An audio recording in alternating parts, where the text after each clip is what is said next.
Joined now by the guy who's leading the number 3 team in college football, Texas A&M redshirt sophomore quarterback Marcel Reed. It is so nice to meet you. I can't even tell you how exciting this has been for me to watch you through these weeks.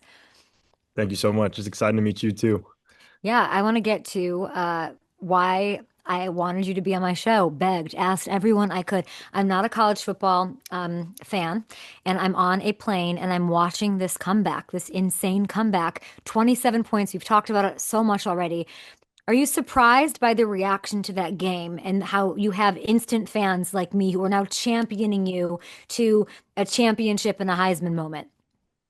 Uh, you know, it is surprising a little bit because obviously being down 27 halftime's not, where you want to be, but going into halftime, I feel like a lot of people weren't too frantic about it. Everybody was calm and, we knew what we were capable of. So it just came down to us executing in the second half, and defense did a really good job of getting stops and letting the offense get the ball back. And then, we took care of the rest.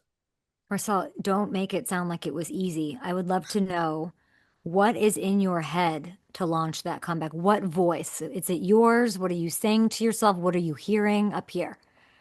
I was just kind of telling myself take it one play at a time. We were against the clock at that point. So going into halftime, the message to everyone was just don't worry about the score. Just worry about executing what we're coached. And ultimately everybody did that. And we just took it one play at a time and made some big plays when we needed to. And the score started to tighten up a little bit. And then, we took that 1 point lead at the end. Nick Saban, comparing you to Lamar Jackson, like what does that feel like when you find that out? It feels amazing. Coach Saban kind of recruited me a little bit when I was a sophomore, junior in high school. I didn't really have him in my top schools. Uh, the reason being because one, my sister went to Alabama, and I didn't want to go to the same school as her. Got it. And two, it's just I had other and better interests than going to Alabama. But yeah, I mean, it's cool seeing a guy of that caliber compare me to someone that I've watched and grew up watching, who played football the right way and really well. And it's just an honor having people kind of talk about me in that way. And it's what comes with it, but it's what I've worked for my whole life. Do you like the comp? Do you agree with it? I agree with it a little bit. Yeah, I feel like he's What don't you agree? uh I'm not gonna lie, Lamar is a little bit more explosive than I am, but I'm close. I'm close. You're close. You're close, and you've got the world ahead of you. Yeah. Last week, big discussion. Now that I'm a big fan, you throw these 3 touchdowns in the first quarter against Samford, and you get pulled in the second. You were on pace for 12 touchdowns. If you hadn't gotten pulled, how many would you have for the game? I don't really know. I mean, you might be right. I probably would have had about 10 or 12, but that wasn't the game that we needed to do that. And I'm glad I got out after the first quarter. I could rest my body a little bit because obviously we play on Friday this week. So it's a little bit of a different schedule for us. You're all about wins. I can tell that from everything I read, from everyone I talk to behind the scenes and sort of getting to know you and doing research on you. You are a team win guy and you've got them all this regular season. But if you're being honest for a moment, and your whole team wants this for you, this Heisman, how much do you think about the Heisman? What's like your relationship with that right now? Yeah, if I'm being completely honest, I don't really think about it that much. You see the stuff on the internet, and my dad was a coach, so he stays in my Yeah. head about everything and how to stay grounded and to kind of leave that stuff alone because it'll come when it comes. And right now it's not the time for the Heisman yet. So, I got a couple games to play. Hopefully, there'll be a lot more moments to where they can make a decision off of that. But yeah, until that time comes, I won't be thinking about it too much right now. Marcel, I would be like, pad my stats. Coach, what are you thinking? I need a million more touchdowns. It's just not how you're wired. When's the last time Texas A&M beat Texas? Do you know how old you were? I have no idea. You were 6 years old. Oh wow.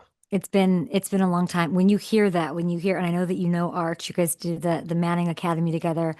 When I just say the word Texas A&M v Texas day after Thanksgiving, what's the first thing that comes to mind? Saw him off. Tell me more. Yeah, I don't like Texas, and I'm sure my teammates don't like Texas either. So, the first thing that comes to mind is really just going to win that game, and there's no really disrespect, but I don't want them to come off that field feeling like a good team anymore. Oh my gosh, I love this so much. I heard a rumor your nutritionist brings you like 3 bags of my favorite candy. That's your Happy favorite Cola candy? gummy. Oh my gosh. That's your I do favorite like the candy? sour ones, but I understand the happy. I understand. So you like 3 to 4 bags before a game is like iconic. That's pretty crazy. Are we going to up it for this huge rivalry game? No, because it might make my stomach a little bubbly, but yeah, I eat a couple bags of those before games, and I've been doing that since probably eighth grade. My mom used to bring them to me for basketball games and football games. What if we like sent Texas and like Sark and the whole team? Let's send them like gingerbread man cookies. Go Ever ahead, thought of that? Should we? go ahead, go What would send be us some the cookies. reaction to that? I love that that's your nickname. I don't know, they'd probably break some, but they Oh gotta gosh. they gotta break the real one. Why is that your nickname? And you're saying you're not explosive. Like it's your nickname because Lamar doesn't call himself the gingerbread man.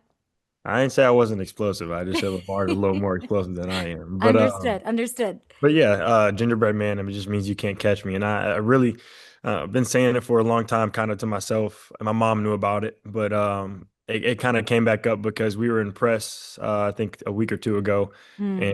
one of our linebackers, our captains, Torian York, was going before me, and somebody had asked him, "What would you do if you see Marcel in the open field?" And he was like, "Hit him in the mouth." And I was just standing about there, back there watching, waiting my turn. I was like, "Nah, that's not happening." And I told him I was the gingerbread man. And somebody asked, "What does that mean?" I said, "You can't catch me." So that's basically what it means, and that's kind of what I live by, how I play. You gotta catch me before you can hit me. So, Yeah, and I mean it is closer to the holidays. I feel like December's your as the gingerbread man, you are the this is now your time to shine. oh yeah. As we're here. Were there any other nicknames on the table? Um, I call myself the dragonfly too. What is that? I mean, if you've ever tried to hit a dragonfly, it's pretty hard. They're pretty quick. So, I just call myself the dragonfly one day. I love that. You know who else I don't know is your coach. I don't know much about Mike Elko. I do know that he's got this team undefeated in his second season. How can you explain him to me? How would you describe Coach Elko? Real. I'd say he's probably one of the realest person or people I've ever met, and he'll tell you everything straight up. He always says to us that if we do something bad, he'll be like, "Do you want me and my family to move?" Well, like he'll make a joke saying like he'll lose his job and his family has to move across the country again or something like that. So, definitely makes you feel a little guilty or bad about your mistakes. But I feel like he does everything the right way, and he has everything planned out from start to finish each and every day, trying to help us become the best team that we can be. And I think he's changed this program tremendously. He's flipped the script and changed the culture, and everybody in this locker room's bought into what we're trying to do. When you see Arch, a fellow Manning Passing Academy alum, what will that be like? So when I'm watching, I know what the vibes are. I mean, we're pretty cool with each other. I mean, it's not like we talk every day, but if I see him and go up to him, we'll talk for a little bit and just kind of chop it up. But yeah, really hoping that he can go out there and compete against our defense like I'll go out there and compete against his. But it's going to be a matchup for sure, and if I can catch him at the end of the game, I will, and just talk to him. But yeah, there's high respect for him, and I'm sure he has the same for me because he's a good player, and I think he knows I'm a good player too. So it's gonna be a challenge. I'm looking at Texas A&M's highlights this morning, and I'm like, oh, okay. And EJ Smith with the game-winning rushing touchdown against, I think it was South Carolina, right?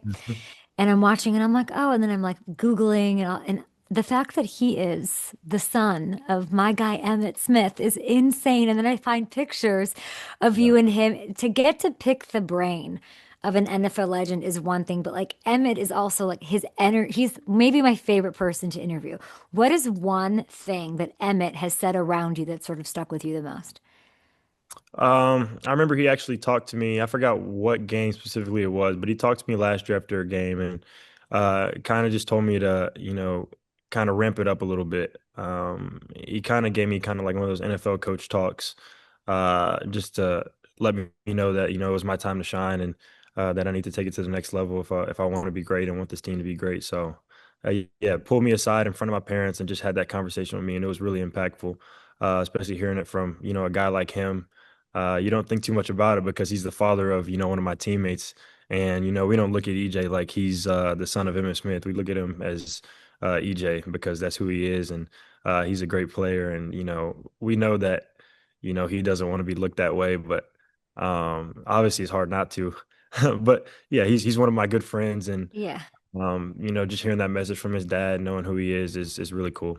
But I have to, I know Emmett pretty well. He's not pulling everybody aside.